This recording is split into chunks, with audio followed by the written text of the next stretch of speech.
the next presentation, I'm going to go through really the internals. You know, we've talked about a bunch of other stuff, but I'm going to kind of dig down into what's really kind of the guts of OpenShift, really not necessarily from the end user's perspective, from the developer's perspective, about what are the servers, how do they communicate, what are sort of the nuances, some of the really kind of interesting, how do we really do this really kind of high density multi-tenancy. I'm not going to talk too much about security. Dan over here will talk about that in a bit. But how do we actually go get hundreds, thousands of applications running on essentially one virtual machine or one node? How do we do all sorts of stuff inside? So this is all slides. There's no demo. I really hate to usually do this because I'll probably put everybody to sleep. So please, if there's questions, please really, if any kind of slides you've got questions of, hey, how does this routing really work? How are you really doing bindings, whatever? Please jump in and ask, because slides will put everybody to sleep. I just wanted to show my little definition slide again, because we're going to go through really what brokers, nodes, gears, all that kind of stuff is in this presentation. So it was mentioned earlier, OpenShift really doesn't care, as Krishna said, OpenShift doesn't really care where the provisioning kind of comes from underneath or what you're really sitting on. All we want is a properly configured Fedora or RHEL instance. So it can be, OpenStack. We run it, up on top of EC2 and online. Rackspace. I'm going to show a demo. Krishna really deserves to kind of stand up and take a bow for some of the work he's done over the last couple of weeks of getting via Vagrant, getting VirtualBox, a VirtualBox VM to spin up, and that's what I'm going to show later. You go and you start it up, it takes like 2 commands, let it sit for an hour, it pulls everything in, installs everything, and you've got, in a VirtualBox instance sitting on your box, you've got all of OpenShift. It's really cool, and that's what I'll jump into in the last process that I'll do today. VMware. I run it on VMware. I shouldn't say, I can say this because it's this community, right? As a Red Hat person, I don't ever want to say that. Somebody will come kill me. I've got VMware running on my Mac, so we can run, OpenShift on VMware if you want. And they're the 800-pound gorilla, the virtualization space. So you can absolutely, all the customers, potential customers that we're talking to are probably running this stuff on VMware, KVM. Okay, so as Adam talked about, there's really kind of 2 different server types. There's the broker piece, and then there's the node piece. And typically you're going to run multiple instances of each one of these. Nodes for really how many apps do you want to go and be able to support, how many user applications. And then the brokers is really for dealing with kind of management scalability and high availability. So typically you'll have maybe 2 brokers to go and make sure that you've got kind of AJ and you've got some scalability for people who are going and starting and stopping and creating applications. And then you're going to have some number of nodes depending on how many end users and applications you're going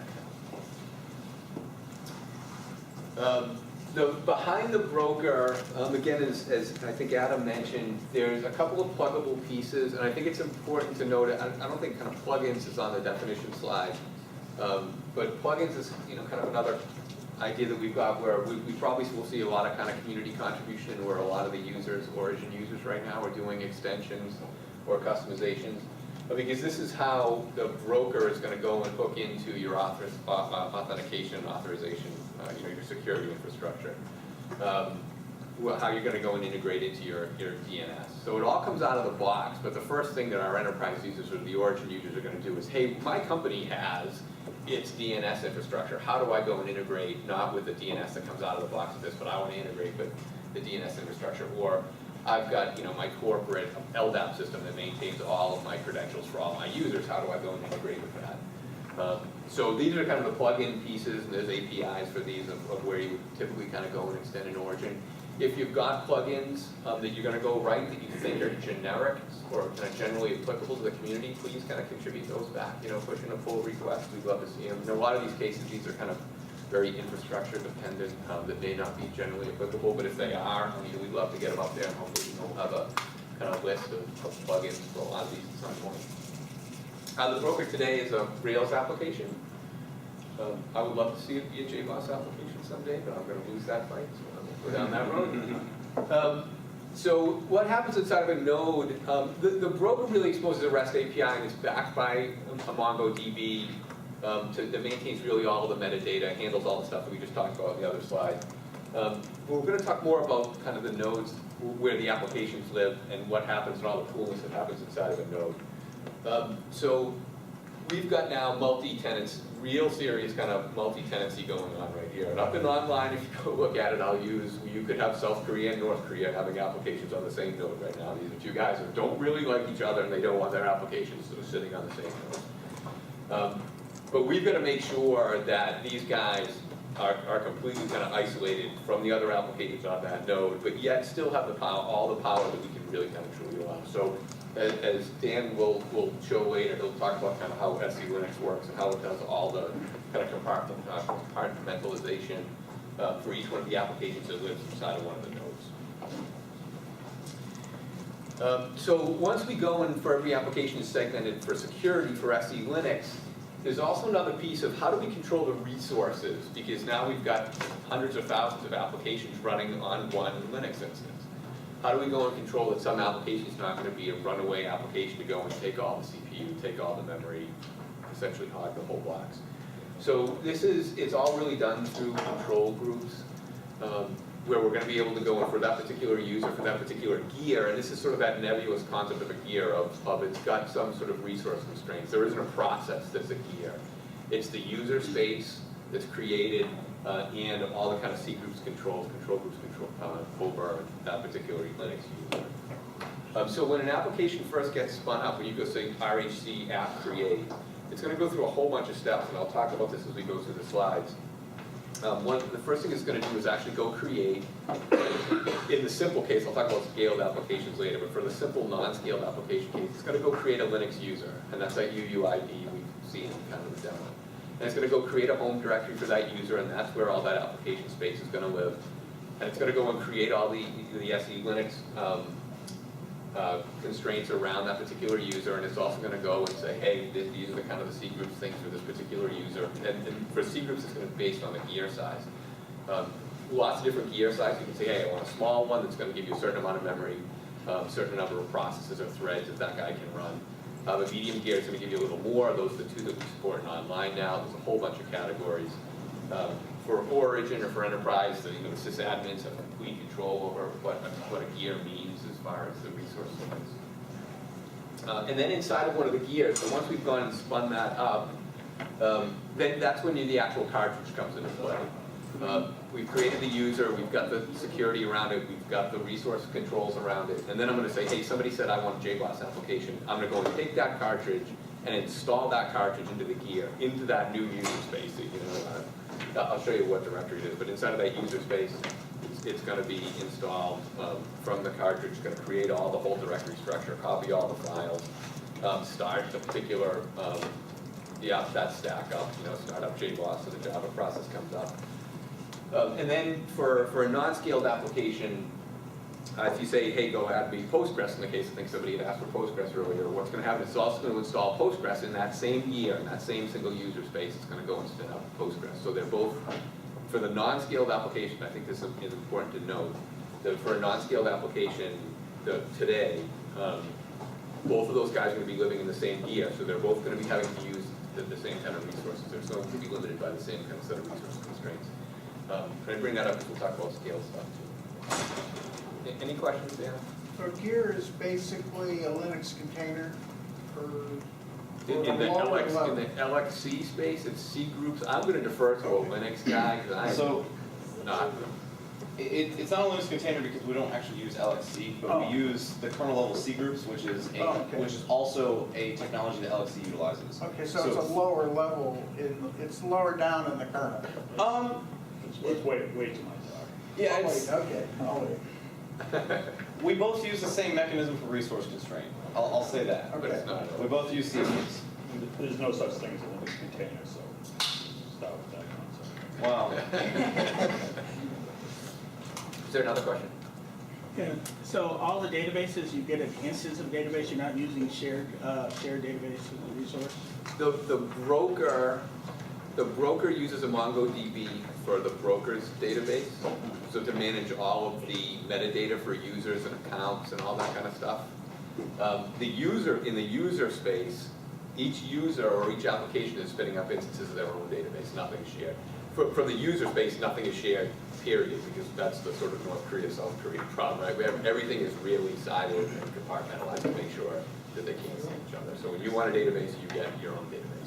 And actually, the process that runs your database has a different SE Linux context than like, so your gear has its own context, and Dan will go over that in like exponential detail, but.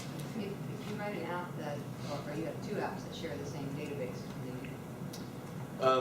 Here's the application word overload, right? If we're talking OpenShift application, the answer to that today is no. And one of the things that's coming is, I don't know if we've come up with a term for it, but it's kind of a buddy system. That just right now when you go spin up an application that's called XYZ, and you say, I want to go and create a database for XYZ, the only person that can see that database is the XYZ application. And you're limited to one framework type, so it's a JBoss application that's talking to that database. What we want to be able to do is be able to say, hey, that's great, but I also want a Python application that's talking to that same database that also can maybe communicate, have all the configuration done so that JBoss can talk to the Python stack and have that all happen automatically. So we've got, I call it a buddy, I don't know what we're eventually going to call it, but on the relatively short-term roadmap is the ability to go and say, hey, I want a Python stack, I want a database stack, and all these guys may be running in different gears and part of conceptually, logically a different application, but actually know about each other, can see each other. That we relax the SE Linux controls there to let different applications see each other. Today, no. Is there any concept of high availability? I'll get to that with scaling. If you can hold that question for a couple of slides, I'll get to that with scaling. Any other questions? So a lot of cartridges come out of the box. If the best place to actually go look and see what cartridges is really either go look up in GitHub. If you go look at GitHub Origin server, there's a cartridges section underneath there. There's a cartridges directory under there that lists off a whole bunch of the cartridges. There are a couple of cartridges because of licensing stuff, like Zend aren't out in the Origin thing. In that cartridges area. There's also some community cartridges where this is where we encourage the community to come back and push to. So there's another Git repo that's under OpenShift. It's Origin community cartridges. And there's 6 or 8 of them up there right now. There's a couple of different Python versions. There's a Tomcat one that I'll show later. Lots and lots of different cartridge types, databases, all sorts of cron, all sorts of cool stuff. Yeah. On the cartridges thing. So for versioning of those, let's say you have JBoss AS7. Yep. And then there's like 7.2. Yep. Is that cartridge version pushed out to all the apps that have installed that, or do they have to go and do the update? Yeah, I think there's actually, thank you for that question. I think there's really 2 interesting questions in there. One is, what's the policy that we're going to upgrade you guys as?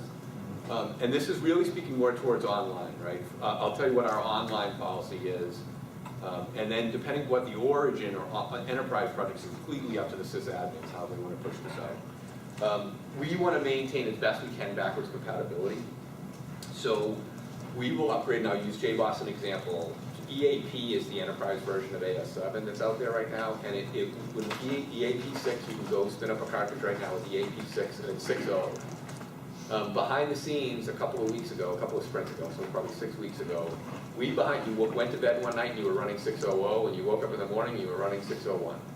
You didn't know. We will upgrade that stuff behind as long as it's backwards compatible to the version before it. As soon as there's another version, and AS is the perfect case, that AS 7.1 is backwards compatible. So we'll upgrade 7.1 behind the scenes. As soon as there's a non-backwards compatible version, which 7.2 is, and is out, we'll offer 7.2 in parallel. And then you as the user have to go make the decision that you want to upgrade.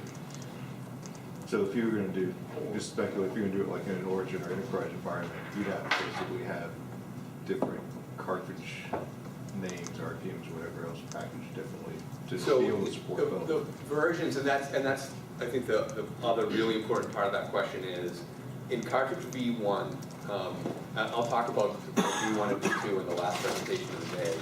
Cartridge V1, cartridges were tied to versions. There was, and Python is a perfect example. There's a Python 2.6 cartridge, a Python 2.7 cartridge, and a Python 3.3 cartridge, I think, right?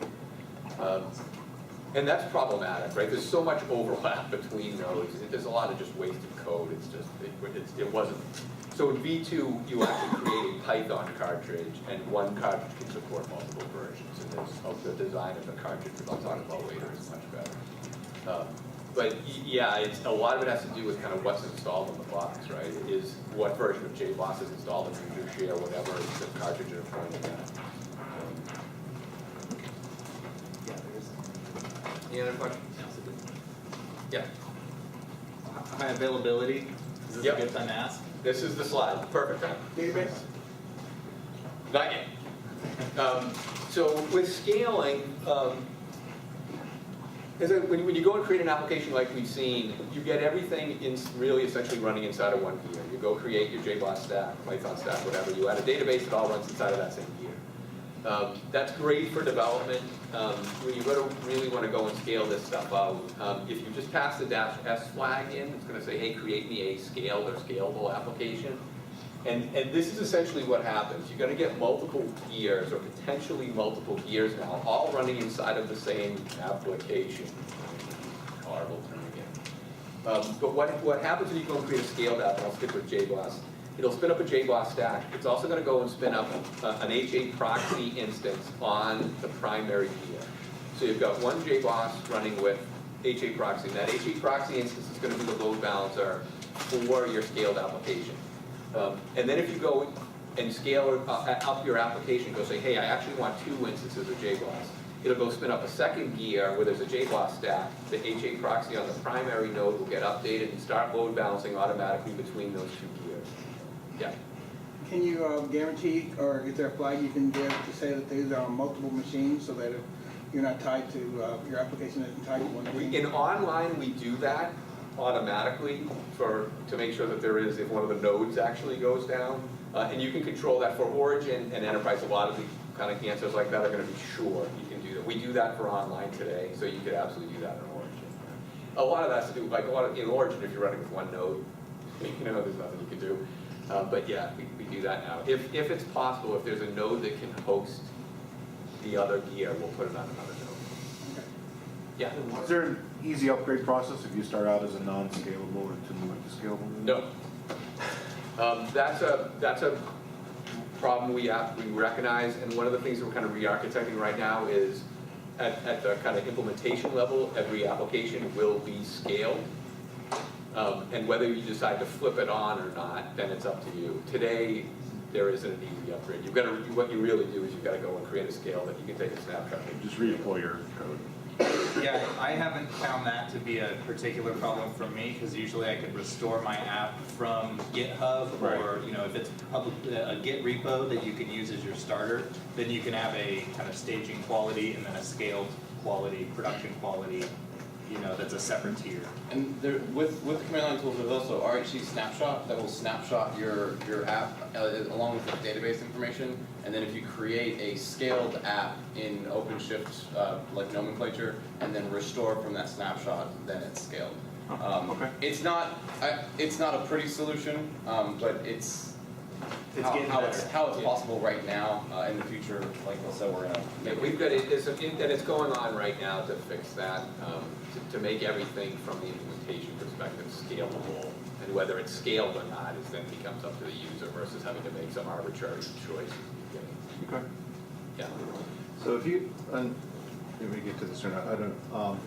So if you have anything like in the data drawer that has to be persisted, that makes it non-scalable initially, right? Yeah, these are all really great questions. That's another problem we're working to solve right now, is that we don't have a shared data solution yet. We're evaluating a whole bunch of technologies about, at least for online, for what an Origin user would do would probably be up to whatever they want to use, but we're looking at a couple of different technologies to do shared data between scaled apps and gear. So anything in that persistent data directory right now, if you want to replicate it, that's on you. Yeah, because like if you take for example like the Drupal quick start that's out there, the way that's created, that actually can't be scalable. Because it has data in the data directory. It puts the Drupal install in the Right. So Yeah. this is also going back into how you actually architect your own application. If you want your application to scale infinitely, you want it to be as stateless as possible, Yeah. so that you can push state to, sorry? Be careful with that infinite term. Applications. Yeah. Calm down. But you know. I have a question on the HA proxy. You said the HA proxy lives on the primary gear. Yep, So what happens if the primary gear goes down? your host. So the application is gone. There's no You handle. can't route your application anymore. So there's two single points of failure, and that slide brings this, we're not trying to hide anything right now. There's two, we are working on this today, and actually we're making it, this is kind of part of the Cartridge V2 work that I'll talk about later, to make not only that problem go away, but also to have it pluggable. We decided early on that HA proxy will be your load balancer, so when you create a scaled application, you get HA proxy. From a JBoss guy, HA proxy is not a great load balancer for JBoss apps. JBoss has Apache with mod cluster that does a much, much better job. So we want to be able to plug in, let you decide, hey, I'm going to create an app, I'm going to create a Python app. Wait, I want it scaled. And when you scale it, here's the load balancing implementation. There's another cartridge, add me this load balancer.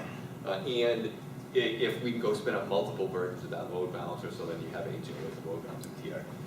This for the database stuff is so database specific based on what database implementation is to make this scalable.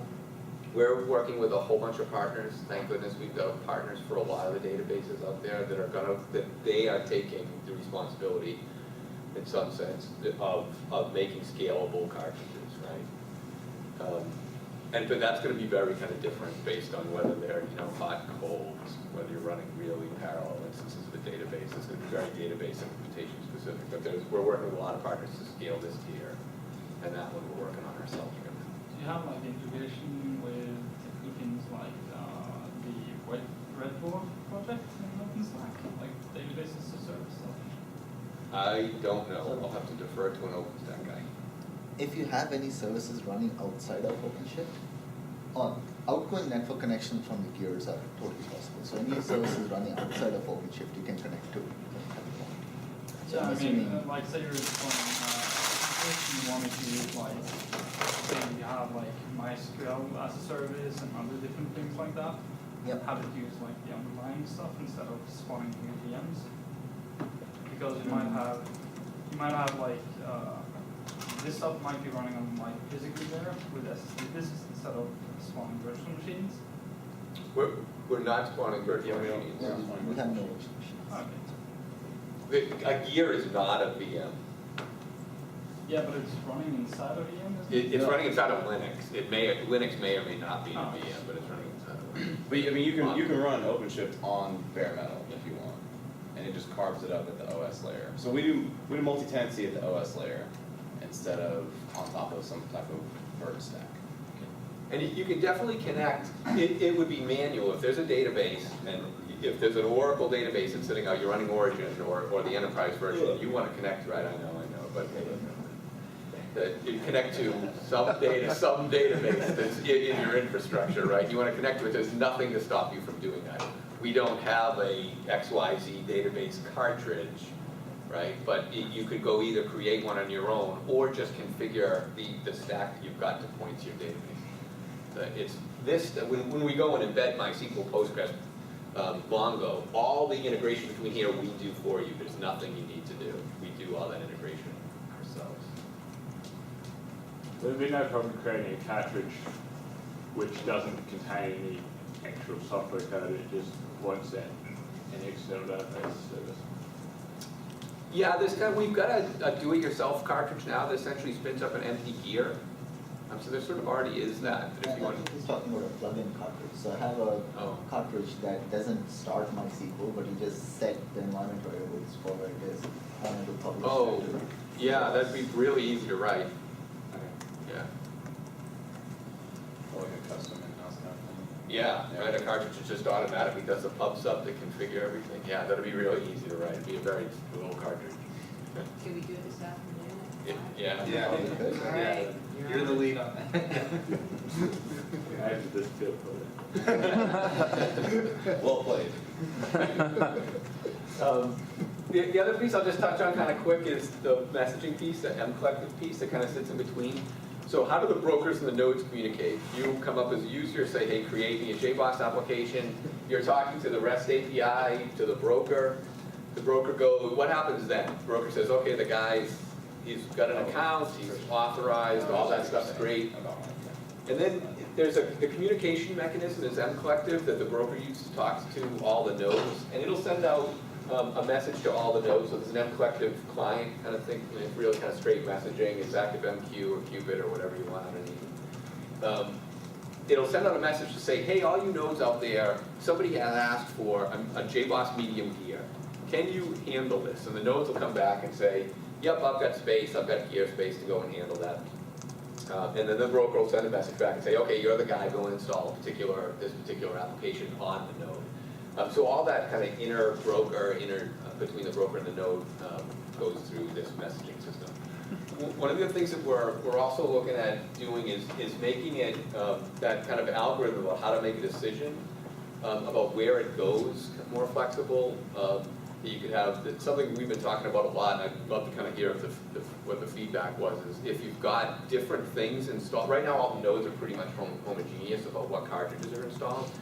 But what if you had a couple of different groups of nodes that, hey, this node has these versions of Python and these versions of the database, and these ones have this different versions of Python and different versions of the database. And then if a user came in and said, hey, I want Python 2.7, it would automatically go and get maybe the version of the database that coincides with that you want this kind of stack to play with this kind of database. Anyway, we kind of stuff we're looking at about making that decision process more flexible, more configurable, more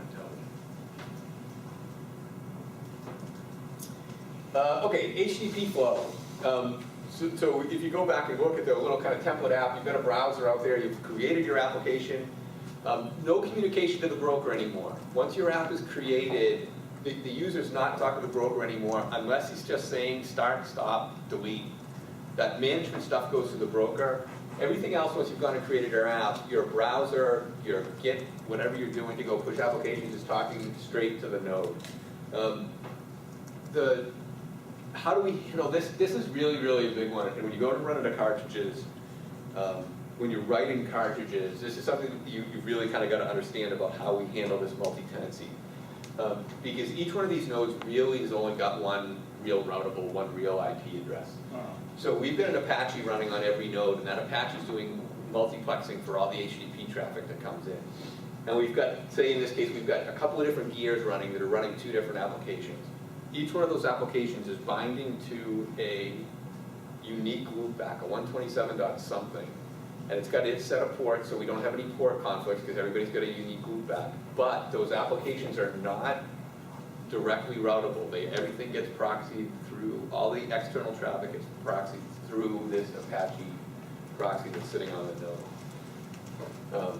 Any questions? Yeah, this is a big, when you start to write cartridges, you try to deploy an application to OpenShift and you go, hey, that's cool, I'm going to stick it on, I've got a JBoss application, but I'm actually sticking something on top of it, and I just want to bind, because I want to go and I'm binding to something, I need to listen on a particular port. They try to bind to localhost, or they try to bind to the actual 10, whatever it is, address that's up in EC2, and boom, it blows up. And C-Linux says, nope, you can't do that. Is there a question?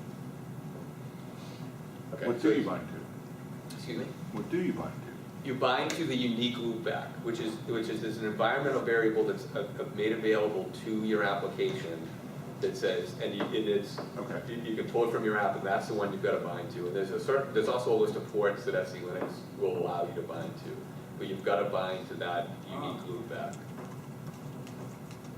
And You can do that, that symbolically, there's an environment variable. Yep.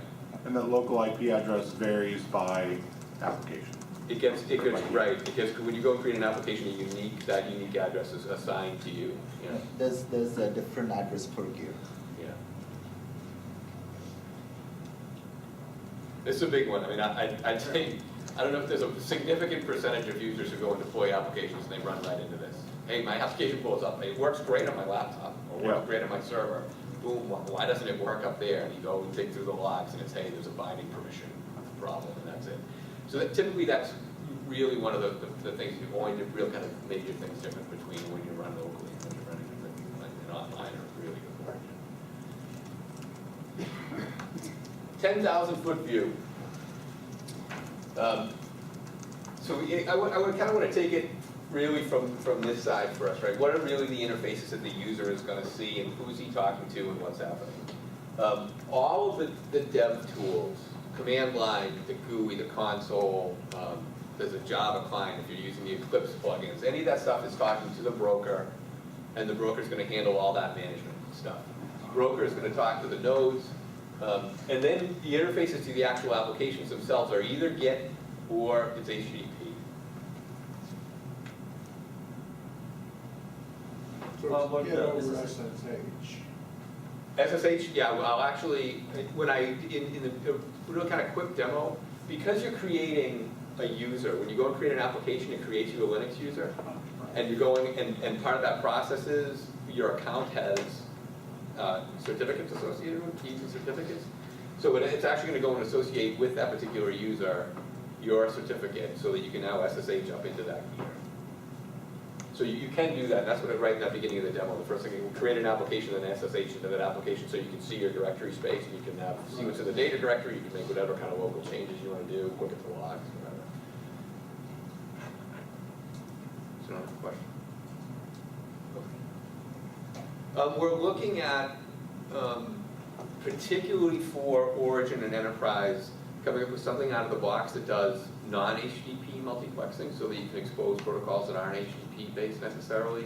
So you can talk to a database, you could have your database client living outside of OpenShift and talk to it, or a messaging system, or whatever, a data grid, you name it. So we're looking at doing that. There's problems with, really with EC2, but for Origin stuff, it's really not a technical challenge, it's just some work we've got to do there. One question in the back? Yeah. So are you saying you couldn't establish a socket connection from like a raw socket connection? It has to be Straight to your app? Yeah. Nope. Okay. Unless it's HTTP, you can through port forwarding. The part of the REST API, and so you can do it through the tools, is go and actually set up SSL tunnels to go and do it. It's not a production, it's great for dev, but certainly not something we'd recommend to do in production. You could do it that way, but we're looking at doing more kind of TCP multiplexing. Really more probably for Origin and Enterprise. Yeah. So, you set up a user, you set up a home directory for that user, Yep. and then you're scaled out. Does everybody have, or do you have a shared home directory if you're across multiple machines? Or No, every what's gear the has its own directory, and every gear has its own. So a gear is a Linux user with its own directory space. Every gear, and an application could span multiple gears. So when you say create me a scalable JBoss app, it creates the HA proc, creates you one Linux user inside of it with its directory space, and inside of that space is running an HA proxy instance and your JBoss instance. As soon as you say I want to scale up, it's going to go create another Linux user on another box that's available, create another Linux user, spin up the JBoss in with its own space. It'll do the configuration, so all that sort of cool magical clustering and stuff happens. So what I'll get back is I'll have multiple users, and if I log in as that user, I'll be on that machine and that gear. And if I go in as the other user, I'll be on the other machine. That's right. That's right. Yep. I should also mention. I think this comes a little bit back to the shared data to everything. Today, no, but working on it. Coming. Yeah, Gluster's Gluster was an acquisition that Red Hat made a while back, so Gluster's certainly one of the options we're looking at to provide that. Yeah. So then how does, I'd probably look it up actually, I just threw a question out there. So how, like if you do RC app SSH, and you've got a scaled app, how does that work? What do you log into? You into the primary gear. Yeah, the one that's running HA proxy. You go to the primary gear, yeah. I should also mention with scaling, I think I forgot to mention this on the scale slide, for online, and you can do this with Origin too, there's auto scaling enabled if you go and create a scaled app. We'll actually auto scale your app up and down based on traffic that's going through HA proxy. You can turn that on and off if you want from the user's perspective. However, there's a Ruby daemon that runs in the background that says, hey, there's an awful lot of traffic coming through here, and the usage for the number of threads or whatever that's available has hit some threshold. I'm automatically going to go spin up another gear for this guy as soon as it comes up, it'll start load balancing, and then as soon as the traffic drops, it'll wait some period of time to bring this other node down. So there is an auto scaling capability, and I think that's pretty great. I think I forgot to mention that. So what happens to things like logs and stuff like that when it when it shrinks? They're gone. Do you have any shared logging plays? No, or that's using part of the log kind of the stacks or shared, something? that's part of the shared, that's one of the problems of not having a shared data store to go do that. I'm not gonna say that it's sort of ready for the kind of couple of obvious reasons for that, and for the single points of failure of the database, single points of failure of aging privacy, right? We're getting there, that we definitely know there's some steps we gotta do before that's really probably production ready. Have you thought about syslog or log stacks or something that's stored in one Yeah. place? Yes. So as far as log aggregation, we have been working on kind of proof of concept with a few different ones. Logstash is one of them. We even looked at doing a plugin for Splunk, but nothing's really panned out enough to make it there. But we recognize that is a problem, and we are looking for options to fix it.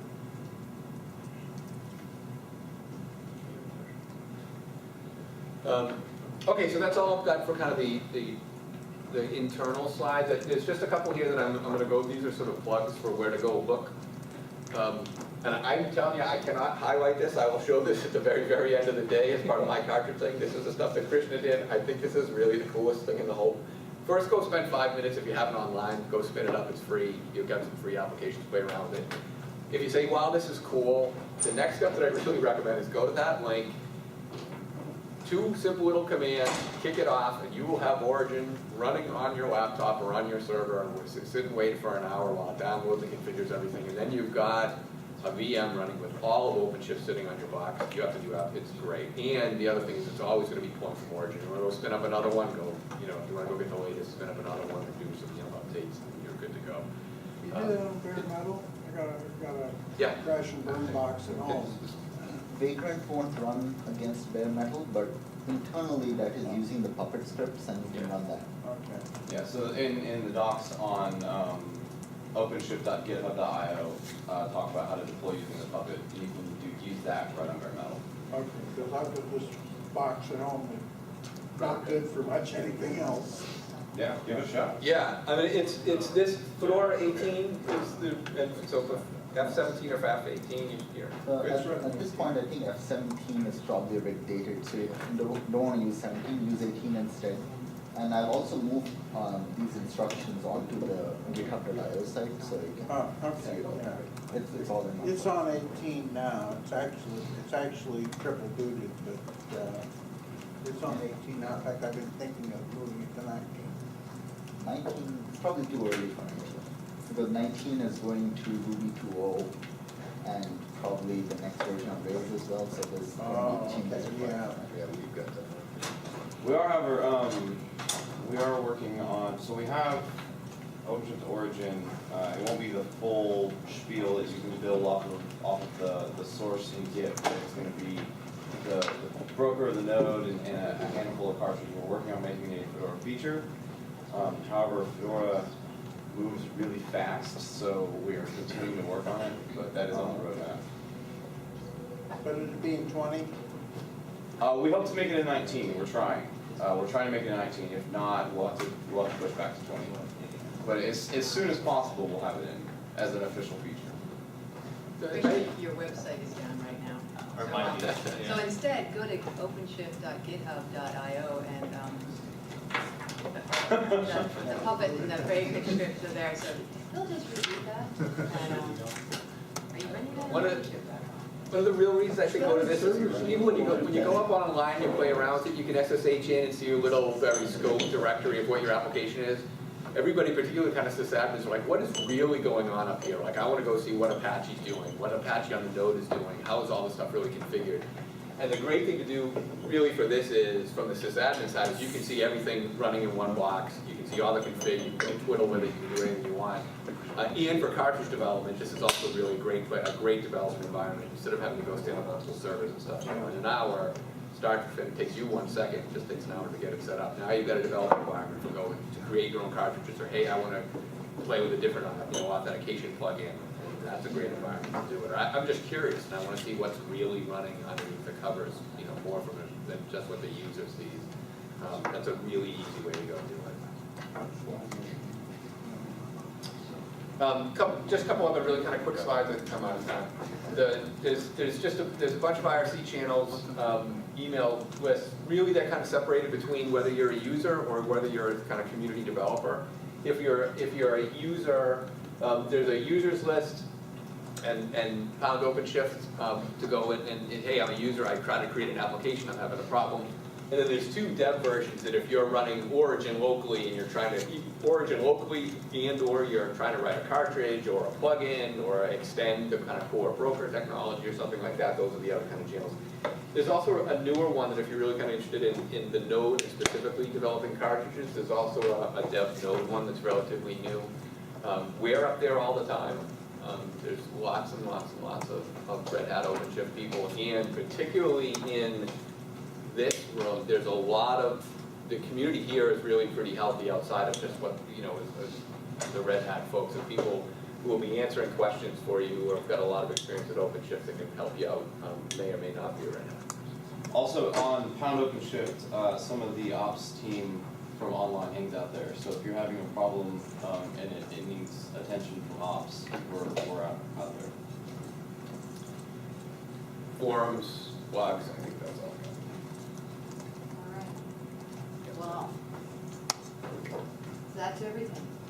That's it. You got it all? Everybody got everything? All the internals, the deep dives, everything? You're gonna write a cartridge this afternoon? It's all good? I'm gonna go rate with it. That's the only thing. So, all right. Now for the really good stuff. All right. So, Get out a notepad. we're gonna get out your pens and pencils, yes, and start writing this stuff down. The next up is Dan Walsh. So if you need coffee, get coffee. But let's see.